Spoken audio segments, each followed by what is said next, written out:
minha amiga, olá meu amigo, mais uma vez aqui na IPF TV, iniciando mais um programa da série Reinventando Freire, falando do livro com o mesmo nome.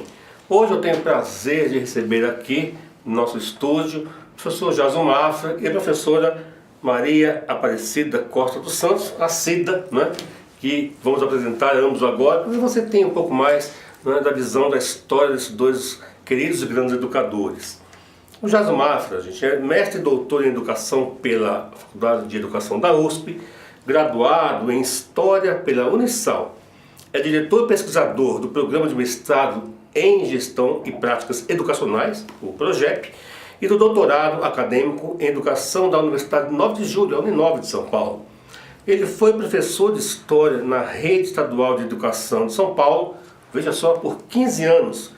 É membro do Conselho Internacional do Instituto Paulo Freire e aqui conosco, né, Jason? Você coordenou de 2000 a 2010 a Universitas Paulo Freire, que é a nossa Unifreire. O Jason desenvolve pesquisas sobre temas relacionados à teoria e às questões étnico-raciais, liderando o grupo de pesquisa ILE do Conselho Nacional de Desenvolvimento Científico e Tecnológico, CNPq. E a Cida, a Maria Aparecida, né, doutora em Educação também pela Faculdade de Educação da USP, é mestra em Educação pelo Programa de Pós-Graduação da Universidade 9 de Julho, a Uninove. A Cida é graduada em Educação Física pela Unesp, trabalha há 16 anos como professor de Educação Física aqui na rede municipal da cidade de São Paulo. Desde o final dos anos 90, participa do hip hop, olha aí, né? Seja como dançarina, seja como pesquisadora, tratando de temáticas relacionadas ao movimento hip hopiano, as questões étnico-raciais e de gênero e a literatura marginalizada, também conhecida como literatura oprimida. Parabéns a vocês que baita o currículo, né? O currículo às vezes é muito grande assim, afasta as pessoas, mas não é o caso da gente, né? Pessoas queridas, sensíveis. E aí eu queria conversar com vocês dois. O Jason, viu, Jason? Você que esteve conosco 10 anos, né? Parabéns pelo belo artigo. É um artigo que a gente começa a ler, não quer parar mais, né? E vai em frente, começa a querer saber, inclusive sobre o hip hop, conceitos, práticas, né? E eu quero reler várias vezes, né? E você certamente vai querer fazer o mesmo. Eu queria, Jason, que você puder, vocês distinguem no início do artigo, né, o conceito de conhecimento e saberes, né? Uma coisa a partir de Paulo Freire. Explica para nós essa diferença, porque é muito importante, né? Porque uma tendência mais acadêmica, uma tendência mais para a arte. Como é que é essa separação de conceitos e qual a importância de fazer essa separação, Jason? Obrigado, Padilha. Alegria retornar aqui a esta casa, né, que de fato nunca saiu de dentro de mim, né? Está sendo conosco, a gente sempre está aqui, né?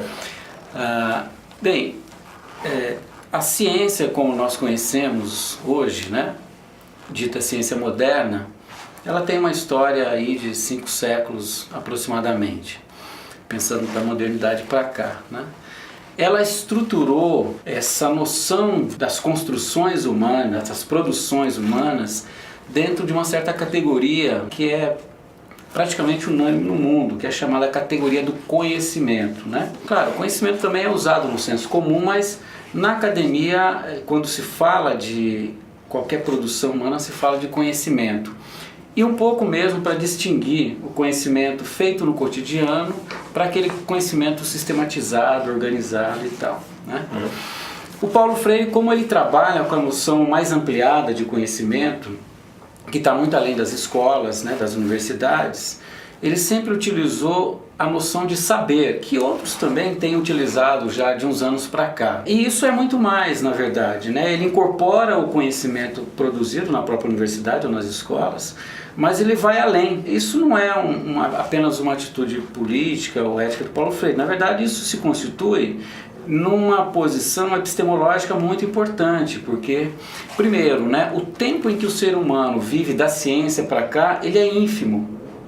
Se pensarmos na existência humana, por exemplo, desde para ser mais próximo do Homo sapiens mesmo, de 40 Homo sapiens sapiens, de 50 mil anos para cá. Quer dizer, a ciência ela não ocupa nem 1% da história da humanidade. No entanto, os seres humanos sempre produziram saberes.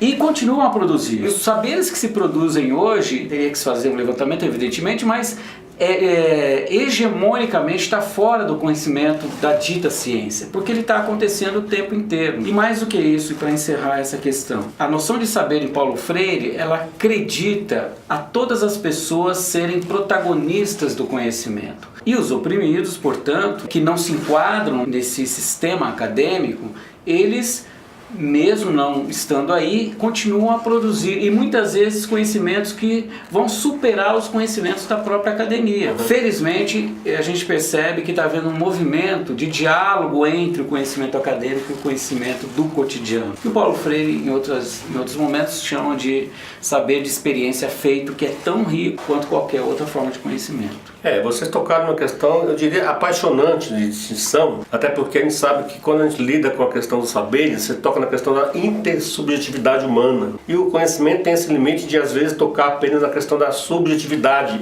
não na dimensão tão inter como gostaríamos que fosse. Até por isso restringe, muitas vezes, o conhecimento a uma dimensão mais acadêmica, e que você acabou de dizer que não deveria ser, pelo menos a partir só disso, né? Cida, você, poxa, fiquei feliz de saber que você é dançarina e pesquisadora de hip hop, que eu já sabia, né? Mas dançarina, que é uma das linguagens, uma das formas, né, de manifestar o hip hop. Queria que você me contasse um pouco dessa sua experiência no hip hop, como dançarina, como pesquisadora, mas também, Cida, que vocês colocam no artigo, gostei muito de ver, a questão dos constitutivos elementares do hip hop, que vocês escrevem, partem de uma gênese oprimida e periférica. Certamente daí a interconexão com a pedagogia freiriana. Conta pra gente essa história bonita do hip hop. Primeiro quero agradecer pelo convite, né? É a primeira vez que eu venho até o Instituto, eu não conhecia pessoalmente, né? Quero agradecer o convite. E dizer que talvez já não sou mais tão dançarina assim. A questão é que entender o hip hop na sua dimensão é muito mais complicado do que a gente imaginou, né? Normalmente quando você pergunta às pessoas o que acha que é hip hop, ela vai dizer que é dança. Exatamente. Né? Ou que ela vai dizer que é rap. E, na verdade é também, né? Mas não é só. Então esses saberes que foram constituídos ali dentro do hip hop, que formaram esse universo, são saberes que foram desenvolvidos, eu posso dizer, agregados a um grupo de pessoas que não conseguiam ser ouvidas, que simplesmente num determinado momento elas falaram: eu não quero mais que me ouçam, mas eu vou falar assim mesmo, eu vou cantar assim mesmo, eu vou grafitar assim mesmo. Então todo o rap que foi uma construção da população do hip hop, do povo, do hip hop, do povo latino. Sim. E do povo negro, já existiam em outros formatos. Só que ele foi se juntando, eles foram se agregando, é um universo mesmo. O hip hop atraiu várias formas, várias linguagens. E nessa linguagem está a dança, nessa linguagem está no grafite, porque grafitar é uma coisa que existe há anos, né? Não pertence ao hip hop. Então todas essas linguagens diferentes, que aí eu incluo a roupa, que aí eu incluo o linguajar, o fazer a música guturalmente, que é o beatboxing, lindo, né? Exatamente, o esporte. Então tudo isso se agregou num universo que permitiu, o hip hop permitiu que as pessoas que estivessem agregadas e pudessem vestir roupas que não sejam aquelas que os outros determinavam, podiam falar a sua linguagem sem necessariamente ter que rebuscar a uma academia, ensinavam uns aos outros, né? Havia aquela troca de experiências, porque todo mundo sabia alguma coisa, que todo mundo podia formar alguma coisa, que todo mundo podia construir uma cultura, um formato, uma manifestação, misturando esse movimento cultural ao movimento sociopolítico, a um movimento educativo, né? Então eles se formaram ali nesse conjunto e foi agregando pessoas que iam se identificando naquele momento. Olha, tem um ditado famoso, né, que diz que quem não gosta de samba, bom sujeito não é, né? Eu diria que quem não gosta de hip hop também não é, né? Porque agrega tantas rítmicas, tanta poesia, tanta cultura, né? É aquilo que eu chamo de relações intertransculturais, né, Jaso? Quem não gosta do beatbox, né? Dessa rítmica, dessa dança, desse movimento. E eu lembro, Jaso, que a gente também no Instituto Paulo Freire teve o prazer, né, e você acompanhou alguns desses projetos pessoalmente, de trabalhar em projetos educacionais que dialogavam com a cultura, e a gente fala que educação é cultura, como diria o nosso amigo Carlos Rodrigues Brandão, né? Fala para nós um pouquinho do que você recorda já sobre, e você coloca um pouco no artigo, né, sobre as experiências do hip hop no Instituto Paulo Freire. Tem alguns projetos, o que você mais aproveitou disso também como pessoa, pesquisador? O hip hop, na minha opinião, ele é o movimento mais autêntico do sujeito transindividual das classes oprimidas, movimento sociocultural, né? Em nenhuma época você vai encontrar um movimento que tenha se planetarizado tanto. Então você tem hip hop aqui em São Paulo, na periferia lá dos Estados Unidos, nas tribos indígenas aqui no Brasil, né? Enfim, na Palestina, na África, na China, em todos os lugares, né? Quer dizer, há um elemento identitário, né, que une essa juventude e esses que não são tão jovens mais, né? Porque o hip hop já tem aí as suas várias décadas, mais de 40 anos, né? Então, aqui no Instituto, o Paulo Freire é muito antenado nisso, né? Aliás, o Paulo Freire é conectivo, né? Como nós já estudamos. Como se autodenominava e como você pesquisou até no seu doutoramento, né? Essa conectividade do Paulo Freire, ela se mantinha constantemente no seu fazer. Então, o Paulo Freire, por exemplo, ele vai ser a primeira pessoa aqui de São Paulo que vai dar atenção educacional ou educativa, né, ou significado educativo para o hip hop. Criar espaços para isso. Espaços. Ele foi secretário de Educação aqui em 89, né, no governo da Luiza Erundina. Imediatamente ele identificou esses movimentos aqui na cidade que estava surgindo. Aliás, o grupo mais importante do Brasil, estou dizendo mais importante no sentido do reconhecimento mesmo entre os seus pares e da expressão que teve no país e tem, que são os Racionais MC, era um grupo desconhecido, estava se constituindo em São Paulo, e o Paulo Freire, por meio de sua equipe, identificou esse grupo e fez uma parceria instituindo o movimento Repensando na Educação. Então esse foi o primeiro, em 89, né, quando ninguém falava disso na academia, né? Pois bem, então veja os saberes aí. Quem cita isso sempre, Jaso, a propósito, é a Ângela Bizantunes, nossa atual presidente do Instituto Paulo Freire. Ela na época era professora e ela teve lá na periferia, lá na Zona Leste de São Paulo, né, o prazer de conhecer os MCs, e conhecer o hip hop naquele momento. Eu citei os MCs, mas mais uns 3 ou 4 dos grandes movimentos aqui entraram, né, nesse projeto com o Paulo Freire. E depois, mais para frente, né, com a continuidade do projeto de Paulo Freire por meio do Instituto, nós nos envolvemos em várias ações aqui, você participou de todas elas também, né? Sim. Nós citamos aqui, por exemplo, o projeto Jovem Paz, né? Que aconteceu aqui em São Paulo. Me lembro dos nossos encontros lá no Morro Doce, em outros lugares, em Osasco também, quando esses grupos eles vão se identificar com a educação popular e vão incorporar esse movimento para construir a cultura da paz na periferia. O movimento das mulheres da paz, o movimento do Proteja, que é o movimento de proteção aos jovens em situação de vulnerabilidade, além do projeto da Escola Cidadã, que é um longo projeto do Instituto, desde o início, que incorporava em todas as suas ações de assessoria a atuação do movimento do hip hop, né? Aqui no Instituto mesmo e nas escolas. E a gente tem esse cuidado de sempre trazer, incorporar, incluir, né? E criar espaços para que a cultura, nas várias culturas presentes nas comunidades, se apresente entre elas no hip hop, né? Cida, para a gente concluir essa conversa, a vontade é ficar mais tempo conversando, né? Mas é só, eu diria, uma primeira aproximação. Vocês escrevem aí no item 3 do artigo de vocês, que me chamou muita atenção, que é assim: Paulo Freire e o hip hop como conhecimento ação do oprimido, da oprimida, né? Fala pra gente um pouquinho, Cida, para que nosso telespectador possa, sabe, se sensibilizar ainda mais com a necessidade da presença do hip hop na educação.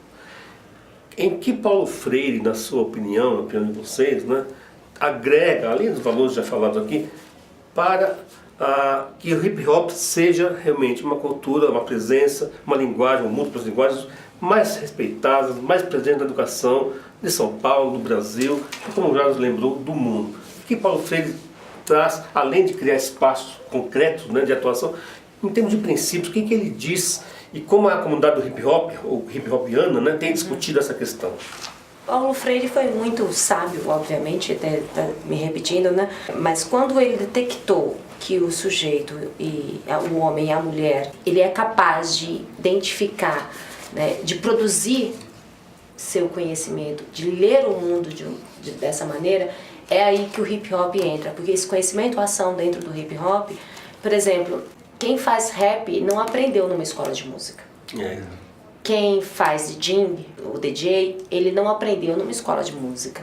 Ele instrumentaliza ali, porque um colega veio, mexeu na picape, mostrou pra ele, ó, você faz assim, esse assado, né? Quem faz b-boying, quem faz b-girling, ou quem faz os flaus, enfim, toda a linguagem, aprendeu com outro colega. Quem faz o grafite, né? Aprendeu com outro colega, e esse outro colega ensina outro colega, que ensina outro colega, e assim vai passando, né? E isso é visível, principalmente na formação política, porque é importante entender que apesar no momento do seu nascimento, vamos dizer assim, do hip hop, ele não nasceu diretamente com ideais políticos, ele nasceu para curtir. Não que a diversão não seja uma espécie de revolução, né, de resistência. Também é sim, mas ele foi se formando, porque as questões de gênero dentro do hip hop é uma coisa muito difícil. E se constituindo quanto resistência. E se constituindo como resistência. Então, quando as mulheres, sendo mulheres cis ou mulheres trans, conseguiram voz dentro daquele espaço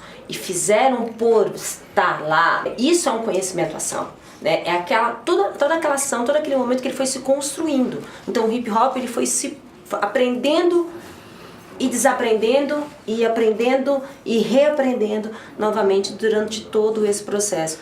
Mais freiriano que isso, eu acho que é impossível, né? É verdade. E aí incorporando, né, movimentos, manifestações, sexualidades, por exemplo, pessoas, né, que hoje, por exemplo, não se reconhecem nem homem nem mulher, pessoas não binárias. E nós temos que valorizar, respeitar e criar espaço também de manifestação delas na arte, na educação, na política, e nesse diálogo coletivo que Paulo Freire, como o Jorge disse, um homem conectivo, nos torna também pessoas conectivas, né?